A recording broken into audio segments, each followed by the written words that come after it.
Hey everyone, my name's Jesus Gringo. As you can see on that sign over there, I am heading out to Villa del Carbón in the mountains just outside Mexico City in the state of Mexico. Today is Friday the 13th, 2023, and I wanted to start off this video by talking about the best part of riding in Mexico City. Without question, is the freedom. Technically, you do have to wear a helmet. You have to obey all the laws. You can't split the lanes. You know, you can't pass on the mountain road across the double yellow. But there is literally no traffic enforcement in Mexico. You'll get a little bit in the city, and we do have DUI checkpoints, so it's not like, but there's basically nothing. And even if they see me, at most they're gonna be like, hey dude, put a helmet on, or maybe they're gonna hit me up for a bribe. Now, they did just change the rules in Mexico City, so the reasons that they can impound the bike now are if you don't have the registration, which is a little card, they call it the tarjeta de circulación. You can't have more than 2 people. You can't have a minor, and you got to have insurance. If you're missing any of those 4 things, they can now take your bike, and then you're gonna have to pay to get it out. All right, we're gonna get going here. I don't usually ride without a helmet. The main reason being I love listening to music. So unless I'm making a video or just really wanna feel free, which I feel like today, I got the helmet on, and I crashed in 2013. I went all the way to Costa Rica and back from San Diego on the worst roads in the world, no problem. And then 2 years later, I'm outside Yellowstone, and a suicidal deer took me out. I got a plate in my left forearm, and I don't know, maybe 7 to 9 screws. But yeah, man, those suicidal deer will take you out. Now here, like being able to ride through the mountains on a beautiful sunny day, there's not really traffic on this road. It's called the Via Corta. What ends up happening is you get an 18-wheeler or a really slow truck up there, and then because it's such windy roads, the cars can't pass. Not a factor on my bike. So the best part, without question, living just outside the city. It takes about an hour from my house with traffic to get to the center of Mexico City. That is a fake stop sign. Something I didn't see cruising or crossing all of Mexico, except where I now live. There's like 5 of them on this one road going out to where I'm headed, Villa del Carbón, that just aren't real. Blows my mind. And everybody knows they're not real, so nobody stops. Like, God forgive the tourist coming out here from the city who doesn't know, comes to a complete stop or something. It's just going to screw everything up. They're going to get hit. So this freedom to basically do what I want, split the lanes. I have other videos I'm going to be uploading, splitting the lanes in Mexico City.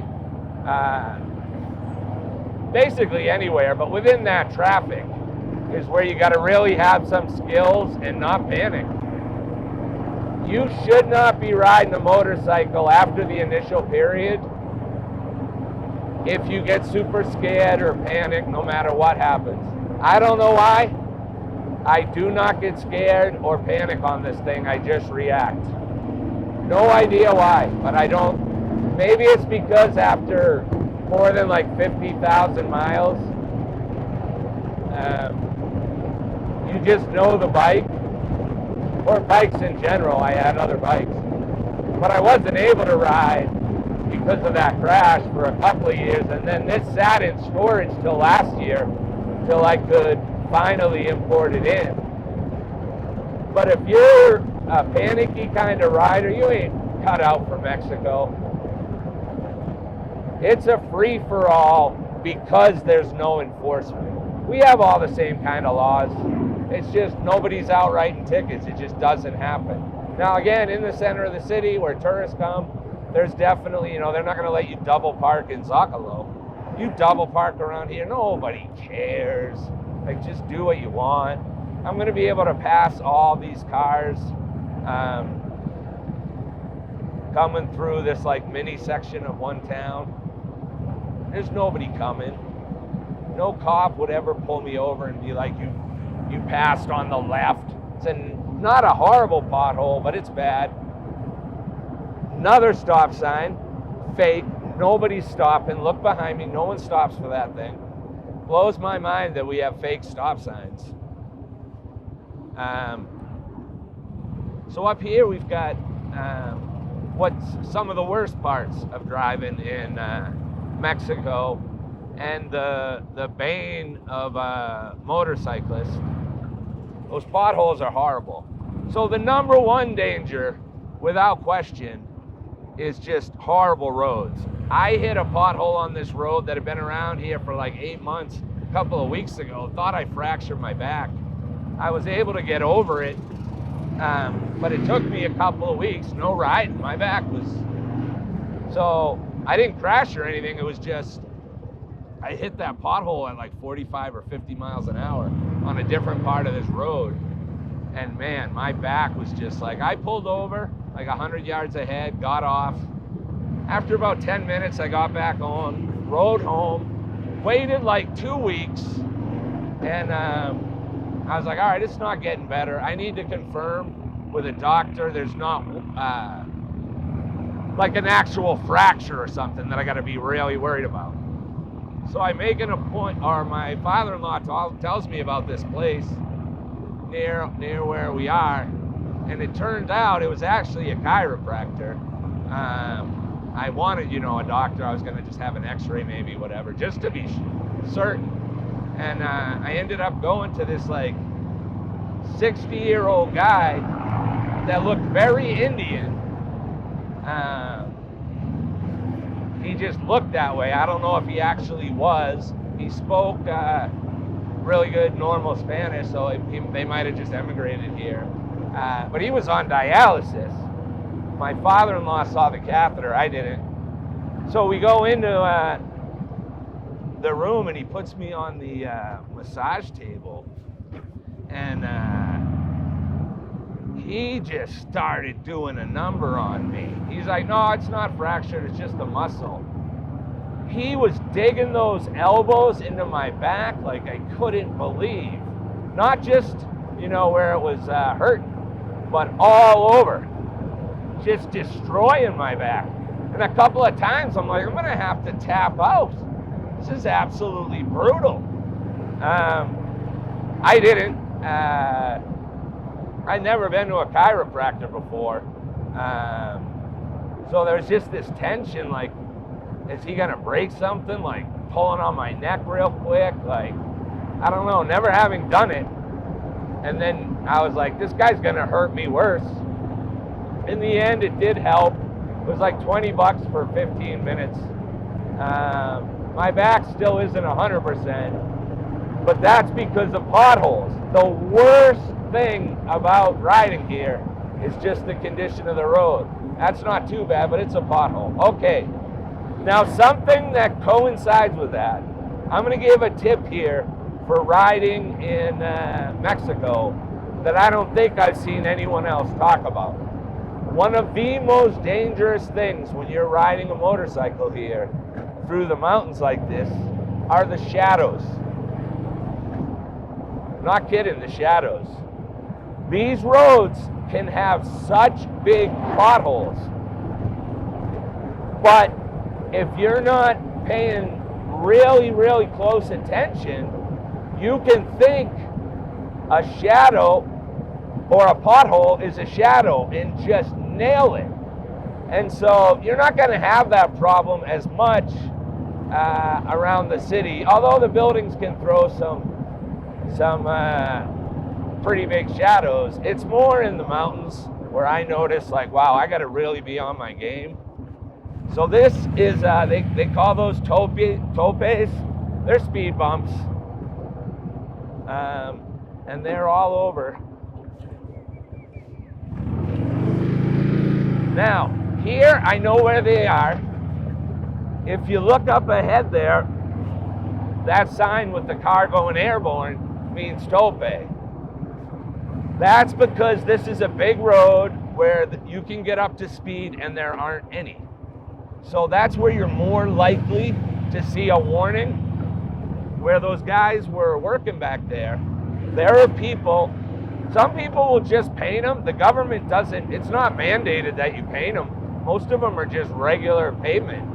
So if you're not paying attention or don't know where they are, you're gonna hit them. And I've hit quite a few over my time here, just maybe relaxing a little too much, enjoying the music too much, I don't know. Whatever it is. So if you look here, my eyes are just scanning everything. I gotta make sure, you know, I'm not talking like, that's a tiny one there. It's a little uneven here, some cracks. There's nothing. To me, like that's, for Mexico, that's like grade A pavement outside of the toll roads. If you're taking the toll roads, crisscrossing the country, like north to south, east, west, and you're paying, they're actually kind of expensive. They're not cheap. Those roads are in what I would consider basically A- or A. Occasionally there will be a pothole on one of those. That was a fairly decent sized one. That ain't gonna throw me. There's no real pothole on this stretch going down, but it's some really shitty pavement. So I've gotten used to that, I know that.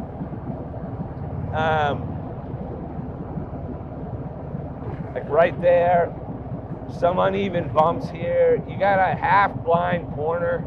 They're coming up, so that's not really an issue. They're not gonna be losing control coming up. Now there are a lot of bikers here who put on the full leathers and take this road, but they like to do it more as groups on Saturday and Sunday. Here's where I can open it up. This is pretty straight for a while. I know the pavement's pretty good.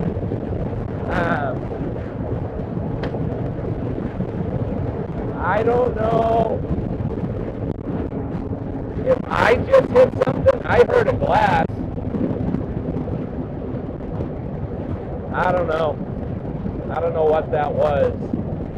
I don't know if I rode over glass and I'm going to be fucked in a little bit.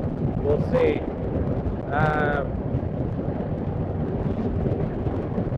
So right here, I really, you know, I'm not opening it up as much as normal because I ain't wearing a helmet.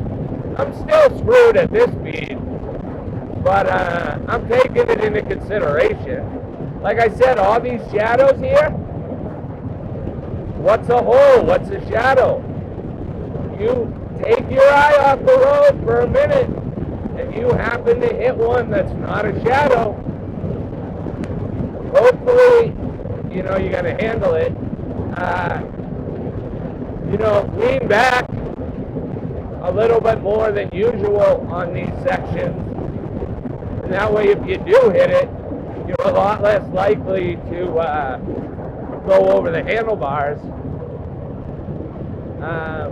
This bike weighs 700 something pounds, and I'm just under 250. So it takes a little bit more, I think, to throw me, especially if I know to lean back. But so, like I said, a lot of you will be looking at this thinking, this road is terrible. By the standards here, it's pretty good. When I go into the city or drive through the side streets, it's nothing like this. So, the best part about riding in Mexico City or Mexico in general for me, is the freedom. Everyone lane splits, and one of the benefits to lane splitting here is there are so many motorcycles that are splitting constantly. All the cars are looking out for us. Probably not so much on the highway, unless it's total, stop and go traffic, but everywhere else, they are well aware that everyone on bikes splits the lanes. So I think in that sense, lane splitting here is safer than the U.S. But it'll be on par with any country that just has, tons of motorcyclists constantly splitting through traffic. So this is a lake on the right. There's a nasty one there. That's a nasty pothole. Hopefully I got it. Because, look at the speed of this road. That's like on par with what I hit. I hit one of those. Much wider and longer. Maybe not as deep. I'll have to look at the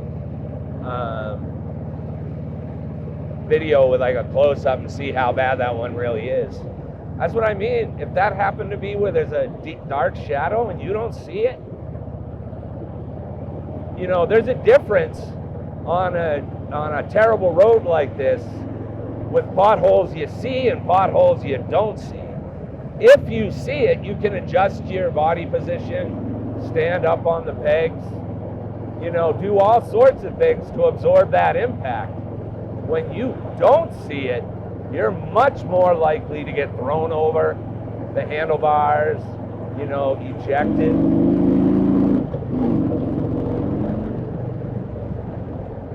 Now here we're about to roll through, I wouldn't say really a town. These mountain roads tend to have these places. A lot of them are just open on Saturday and Sunday. Some of them open every day. It depends on how they do it. But a lot of them are just weekend only. And so it's not really a specific town there. This is very rural. The reason I love coming out here mainly is because there's no traffic. When I want to go towards the city, I got to go through a Pen. And like now right here, I know the line to take. This pavement's even where I just went through. Either side of it, it's uneven. That's what comes from knowing where you live. So where I live, I can ride faster than where I don't live because I'm not as preoccupied. Fake stop sign. That is fake. Nobody stops. People stop up here. This is a little mini tope. I can take that at speed. It's not a problem. So as we wind through here, coming down, like that's a little uneven. Even if I didn't see it, I would have been okay. That's not going to throw me. So here, like this is an open Barbacoa Fuentes. There is going to be a Saturday, Sunday business. People come out with their families. It's the one really nice thing. Where I live is, we're a city. My specific neighborhood is between like city and town. But you can still say city. So it only takes me about 7 minutes from leaving my house till I've taken this road from the part that's inside our little city to bam, I'm rural. Tons of forest, rivers, lakes. I don't think there's a lot of farms out here. I don't know when you go back deeper exactly. But there are definitely like some personal ranches. But like big farms, I'm not really sure where you got to go out here to get to those. Now this road takes me generally 35 minutes to go from my house to Villa del Carbón. I live in Nicolas Romero. And if I were to do this in a car, would probably take 50 to 55. Eventually, like, the car's gonna hit someone and you can't pass. There's a couple of places you can pass, but if you're in a car, and then it's even worse, if you come out here, they have what are called camiones. Those are the big buses, and then combis are the little ones. Combis are minivans with 4 bench seats that each hold 4 people, and then we have the big buses. If you're on a big bus coming out here, it's probably going to take an hour and 20 minutes. So for me, this is awesome. This might be my friend. No. My friend lives there at that ranch, and I'm going to meet him. And I was like, maybe he's going back into the center. Right now he's selling candies on the buses. He's my first friend I made here. His name's Luis. He was working at a potato stand, fries. They'd also do corn dogs, chips, a bunch of different stuff. And he just started yelling at me in English one day when I was walking by. So I stopped to talk to him. And at that point, I couldn't speak Spanish at all. So it's just nice to have someone to talk to. So yeah, I'm going out to see him. So I used to not like this that much in the bus just because of how long it takes. And another thing I'm going to inform you guys on is the buses in Mexico. The way they work is along the route, you can put your finger up anywhere when you recognize that it's the bus going to where you want to go, and they stop and pick you up, and you can get off wherever you want. Inside the city, the center, they enforce bus stops. But with the little buses, you just put up your hand, finger like this, you know, so you'll see they all have the route name in the window, so you got to know the route name to know which bus to get on. And they have all that for each, there's like 1 million places. And on top of that, some of them overlap, so you can take more than one and go past your house. So the best part about that is just being able to get on wherever you want. The problem is those buses create so much traffic. It's nuts. And the little ones, the combis, are what I consider the most dangerous things in Mexico. The little minivan bus. The reason is it's 4 people on 4 bench seats. If he has to slam on the brakes or get in an accident, 16 bodies are flying into each other. The material, the sidewall, is not like a roll bar and reinforced. That thing rolls over, you're just smacking into the ground. They have terrible brakes, terrible shocks, horrible suspensions. They're uncomfortable. These kind of roads here, the drivers drive like maniacs. Remember I said there's no traffic enforcement? They can drive however they want. It's nuts. So you're thinking, well, that's pretty bad. Oh, I'm not done. On top of that, all these poor people who can't afford a car and suck up all that risk, being miserable when it rains, they become unbelievably hot and humid. They put up with all that, and then they get robbed every day. When you get on one of the buses here, it is a lottery as to whether it's your turn to get robbed or not. Now, I'm not going to be over dramatic. It's not like you get robbed once a week, even once a month. You know, it might be 1 in 1,000, 1 in 5,000 trips that you're going to get robbed. But somebody is getting hit with those 1 in 5,000 odds every day. Many people, because there's millions of people here. Now, the way it works is, most of the time, if you give up all your stuff, that's all that's going to happen. You're robbed. There's no real violence. If you try to hide, like if you hide your cell phone in your pants, they know everybody's got a phone. So if you don't give one up, even if you don't have one, you're going to be in trouble because they're going to think you're lying.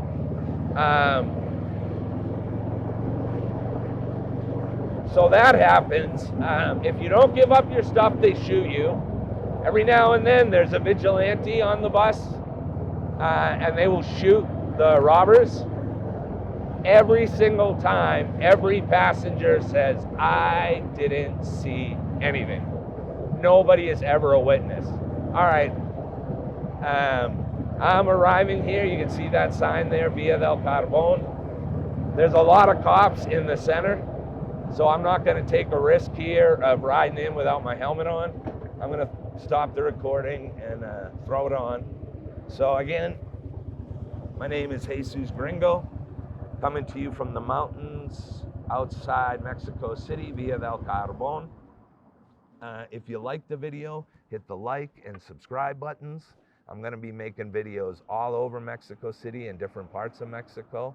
So I hope you like it, and have an excellent Friday the 13th, everyone.